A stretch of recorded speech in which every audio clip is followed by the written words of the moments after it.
Good morning class 12। अब आपके सामने आषाढ़ के एक दिन का मैंने रिवीजन कंप्लीट कर दिया है। अब आपके सामने काव्य मंजरी में 4 चैप्टर करा दिए गए थे आपके शुरू के। अब सच्चिदानंद हीरानंद वात्स्यायन अज्ञेय के द्वारा लिखित नदी के द्वीप कविता का सारांश एज रिवीजन के तौर पे मैं आपको करा रही हूँ। उस तरह भी अब आपके पास केवल 8 चैप्टर बचे हुए हैं और उन 8 चैप्टरों में नदी के द्वीप लास्ट ईयर आया नहीं है, जिससे कि आपको वह इम्पॉर्टेंट है। अब नदी के द्वीप पढ़ाने से पहले मैं आपको समझा दूं कि यहाँ पर उन्होंने क्योंकि जो संस्कृति हैं, जो हमारी परंपराएं हैं, वह परंपराएं ही चाहे वो समाज के दृष्टिकोण को, चाहे व्यक्ति के आचरण व्यवहार इत्यादि को नियंत्रित करती और वह समयानुसार परिस्थितियों के अनुसार उसमें परिवर्तन होता रहता। तो जो नदी की धारा है उसको क्या माना गया है? परंपरा माना गया है। और उस नदी के अंदर जो द्वीप है उसे व्यक्ति माना गया है। जिस प्रकार से वो पानी की धारा उस द्वीप पर जब बार बार टकराती है तो टकरा करके वहाँ से कुछ मिट्टी हटती है और कुछ दूसरी मिट्टी जाके जुड़ती है, उसको संकेतात्मक भाषा में आप समझ लीजिए कि वह क्या हुई। वह जिस प्रकार से द्वीप में मिट्टी का जुड़ना और अलग होना हुआ, ठीक उसी प्रकार से व्यक्ति के व्यक्तित्व में कुछ परंपराओं से उसका व्यक्तित्व विकसित होता है और कुछ परंपराएं होती हैं जिससे उसका व्यक्तित्व संकुचित होता है। तो यानी वह समयानुसार उन परंपराओं में जो परिवर्तन होता है, इसीलिए नदी की धारा से उसकी तुलना की गई है और द्वीप की तुलना व्यक्ति से की गई है। और जो उसका व्यक्तित्व यानी जो पर्सनालिटी जो परिवर्तन हो रहा है उसको आप किसी आधार पर समझ सकिएगा कि जिस प्रकार से नदी की जो बहती हुई पानी की धारा है वह जब टकराती है तो वह जो द्वीप टीला जैसा बन गया मिट्टी का, वहाँ से कुछ मिट्टी हटती है और कुछ जुड़ती है। ठीक उसी प्रकार से व्यक्ति के व्यक्तित्व में कुछ परंपराओं से उसका व्यक्तित्व विकसित होना और कहीं संकुचित होना होता है। इसको कहा गया है क्योंकि संस्कृति ही समाज के दृष्टिकोण को, व्यक्ति के व्यक्तित्व को, उसके आचरण को, व्यवहार को नियंत्रित करती है। और भूखंड यानी उस नदी का जो किनारा, भूखंड यानी पृथ्वी का टुकड़ा है, उसकी तुलना पिता से की गई है। जिस प्रकार से पिता परिवार का संरक्षण का दायित्व होता है, ठीक उसी प्रकार से वह भूखंड को क्या मानते हैं? समाज मानते हैं। अब आप फिर से देख लीजिएगा कि सच्चिदानंद हीरानंद वात्स्यायन अज्ञेय ने इस प्रतीकात्मक कविता के माध्यम से क्या किया है? व्यक्ति का अस्तित्व समाज में है और समाज भी तभी तक अस्तित्व है, समाज का भी अस्तित्व तभी तक है जब व्यक्ति है। लेकिन उस व्यक्ति और समाज को जो जोड़ने वाली संस्कृति और परंपराएं हैं उसको उन्होंने किससे तुलना दी है? नदी की धारा से दी गई। और वह नदी की धारा समयानुसार जो परिवर्तित, वो क्या है? उसका एक अपना अस्तित्व है। वह क्या है? जीवंत है। क्यों? क्योंकि रुक जाना ही मर जाना है, झरना यह झरकर कहता है, जिसके कारण संस्कृति वही संस्कृति जीवंत कही जाएगी जिस संस्कृति में समयानुसार, आवश्यकता अनुसार परिवर्तन होता रहे, इसीलिए उसे माना गया है। लेकिन व्यक्ति को यानी द्वीप को क्या है? द्वीप को उन्होंने बोला है ना कि यदि वह द्वीप ढहेगा, बहेगा तो क्या करेगा? सलिल को तनिक गंदला करेगा। यहाँ पर गंदला करने का तात्पर्य है कि हमारे जब दूषित विचारधाराएं समाज के अंदर मिल जाती, यानी प्रत्येक व्यक्ति, मैं जिस वातावरण में रह रही हूँ, जिन लोगों के संपर्क में रह रही हूँ, मैं जिन भी नियमों में बदलाव करूँगी वह सिर्फ अपने हित के लिए करूँगी या अपने आसपास के लोगों के लिए। तो वो क्या होंगी? वो हमारे दूषित विचारधाराएं होंगी। वह दूषित विचारधाराएं जब समाज में मिलेंगी तो क्या होगा? तो फिर तो उथल पुथल की स्थिति होगी। इसीलिए कहा गया है कि द्वीप का समर्पण क्या है? स्थिर रहने में। जिस दिन वह बहेगा, ढहेगा, वो नष्ट हो जाएगा। यानी व्यक्ति अपने अनुसार अर्थात हर व्यक्ति बनाने लगेगा तो क्या होगा, परंपराएं ही दूषित नहीं होंगी बल्कि पूरा समाज दूषित हो जाएगा। इसीलिए कहा गया कि उसका समर्पण स्थिर रहना। नदी को माँ का संकेत दिया गया था। जिस प्रकार से माँ बच्चे का पालन पोषण संवर्धन करती है, ठीक उसी प्रकार से परंपराएं भी व्यक्ति का व्यक्तित्व को विकसित करने में, उसे एक रूप आकार देने में सहायक होती हैं। अब आप इसके आधार पे इसे देख लीजिएगा। हम नदी के द्वीप हैं, हम नहीं कहते कि हमको छोड़कर स्रोत स्वनी बह जाए। अर्थात हम इस समाज में रहते हैं, आप इस समाज में रहते हैं, इस समाज के आपके लिए कुछ अधिकार हैं और कुछ कर्तव्य हैं। आप ये कहिए कि नहीं, न मैं अधिकारों को मानूंगा न कर्तव्यों को करूं, तो फिर क्या होगा। इसीलिए कहा गया कि हम कभी यह नहीं कहते कि वह नदी रूपी परंपरा या संस्कृति से अलग रहने पर उस व्यक्ति का कोई अस्तित्व रह सकता है। इसीलिए कहा गया है कि हम नदी के द्वीप हैं, हम उन परंपराओं के अंदर ही रह कर के जीवित रह सकते हैं। यदि वह परंपराएं हमको छोड़कर बह जाएंगी अर्थात हट जाएंगी तो हमारा कोई अस्तित्व नहीं रह जाएगा। क्यों? वह हमें आकार देती है, हमारे कोण, गलियां, अंतरीप, उभार, सैकत, कूल इत्यादि। अर्थात हमारा जो कुछ भी हमारे व्यक्तित्व के जिस भी कोने को विकसित करना, क्योंकि व्यक्ति के संपूर्ण विकास को जो विकसित करती है वह संस्कृति और परंपराएं करती हैं। इसलिए उन्होंने कहा कि वह हमें आकार देती है। नेक्स्ट उन्होंने कहा माँ है वह, इसी से हम बने हैं अर्थात हमारा अस्तित्व इसी से है। किंतु हम है द्वीप, हम धारा नहीं है।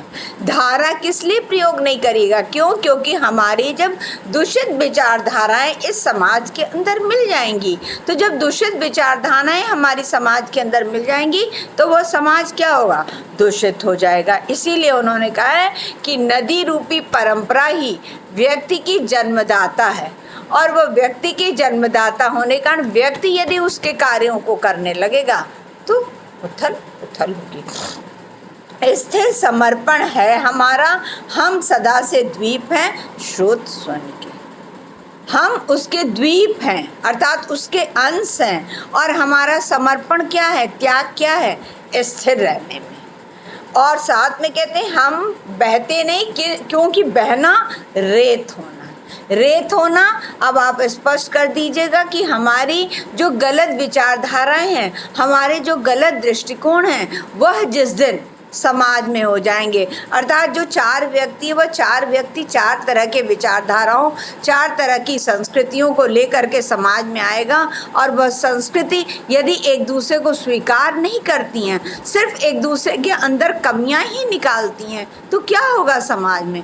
इसीलिए उन्होंने कहा है क्योंकि बहना रेत होना है, हम बहेंगे तो रहेंगे ही, रहेंगे नहीं अर्थात मेरा अस्तित्व समाप्त हो जाएगा। पैर उखड़ेंगे, प्लवन होगा, ढहेंगे, सहेंगे, बढ़ जाएंगे। अर्थात जिस प्रकार अब आपको द्वीप है वह भी यदि बहने लगेगा तो क्या होगा? बाढ़ आएगी। वह जिस प्रकार से पानी को रोकता है तो वह पानी को नहीं रोक पाएगा, ठीक उसी प्रकार से वह दूसरों के विचारों को भी स्वीकार करना नहीं चाहेगा। जब वह दूसरे के विचारों को स्वीकार करना नहीं चाहेगा तो क्या होगा? उसका पैर उखड़ेंगे अर्थात उसका अस्तित्व समाप्त होगा, और फिर हम पूर्ण होकर भी कभी क्या धार बन सकते हैं? अर्थात हम ये माने कि नहीं हम पूर्ण हैं, ऐसा कोई भी व्यक्ति नहीं है जिसके अंदर की पूर्णता है। हर व्यक्ति के अंदर, क्यों? क्योंकि आपने उनकी अभी पढ़ी थी रामधारी सिंह दिनकर की, आपने लेख पढ़ा था ना कि बहुत से नियम बनाए जाते हैं, लेकिन उन नियमों में मनुष्य निर्मित जो नीतियाँ होती हैं उनमें त्रुटियाँ होती हैं, कमियाँ होती हैं। उन मनुष्य निर्मित नीतियों में परिवर्तन समयानुसार होता है। क्यों? और दूसरी तरफ होता है कि वह सिर्फ एक विशेष परिस्थिति और विशेष स्थान के ही लोगों को ध्यान में रखा जाता है। इसीलिए आज जो है इस तरह समाज में उथल पुथल की स्थिति है। इसीलिए उन्होंने कहा है कि रेत बनकर हम सलिल को तनिक गंदला ही करें। अर्थात जो धारा रूपी परंपरा है, उस धारा रूपी परंपरा में यदि हम भी अपने अपने विचारों को, अपने स्वार्थ को डालेंगे तो क्या करेंगे, गंदला ही करेंगे। द्वीप जिस प्रकार से बह करके पानी को गंदा करता है, ठीक उसी प्रकार से हमारी जो गलत विचारधारा है, जो गलत सोच है, आज आप देख रहे हैं ना समाज में इतनी टकराहट क्यों है। एक जो पाश्चात्य संस्कृति और एक जो भारतीय संस्कृति का है, एक जो लोगों की सोच है। आप आजकल न्यूज़ चैनल पे देख रहे हैं ना, अनेक तरह की विचारधाराएं। कभी कभी आपका मन लगता है क्या ये यही समाज है, क्या ये यही एक शिक्षित समाज है जहाँ पर लोगों की इस तरह की सोच है। तो वो क्या हुई, वह आपकी धारा रूपी परंपरा हुई। उस धारा रूपी परंपरा में हर व्यक्ति अपने अपने अनुसार परिवर्तन कर रहा है और उसी अपने अपने अनुसार परिवर्तन करने के कारण ही आज समाज में ये उथल पुथल की स्थिति है। लास्ट है, द्वीप है हम, यह नहीं है शाप, यह अपनी नियति। अर्थात प्रत्येक व्यक्ति का समाज में समान अस्तित्व है। कोई भी व्यक्ति समाज में न छोटा है न बड़ा है। प्रत्येक व्यक्ति के कार्यों का समान महत्व। ये नहीं है कि वह धारा रूपी परंपरा निरंतर बह रही है तो उसका अस्तित्व अधिक है और व्यक्ति का अस्तित्व कम है। इसीलिए उन्होंने कहा है कि यह हमारी नियति है, हमारा भाग्य है। क्यों हमारा भाग्य है? क्योंकि हमारा समर्पण स्थिर रहने में। जिस दिन हम स्थिर नहीं रहेंगे, हम भी द्वीप बन जाएंगे, हम भी धारा बन जाएंगे। तो क्या करेंगे, ऊपर के पॉइंट्स के आधार पर स्पष्ट करिएगा। हम नदी के पुत्र हैं, बैठे नदी की क्रोध में। क्रोध माने गोदी में।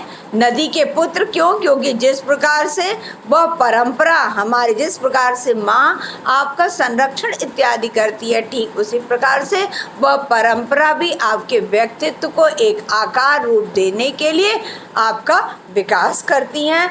वह बृहत भूखंड से, अतः समाज से आपको यहाँ पे बृहद भूखंड, विशाल भूखंड। विशाल भूखंड किसका प्रतीक है? समाज का प्रतीक है। और वह द्वीप क्या है? वह बीच में है, बीच में नदी की धारा है। तो उस द्वीप को परंपरा से यानी समाज में रहने के योग्य कौन बना रही है?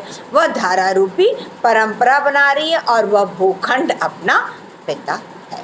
आपको पॉइंट्स क्लास में लिखवाए गए थे, आप एक बार उन पॉइंट्स को पहले पढ़ लीजिएगा और पूरे पॉइंट्स को पढ़ने के बाद तब आप इसको रिवीजन वाला भी देखिएगा।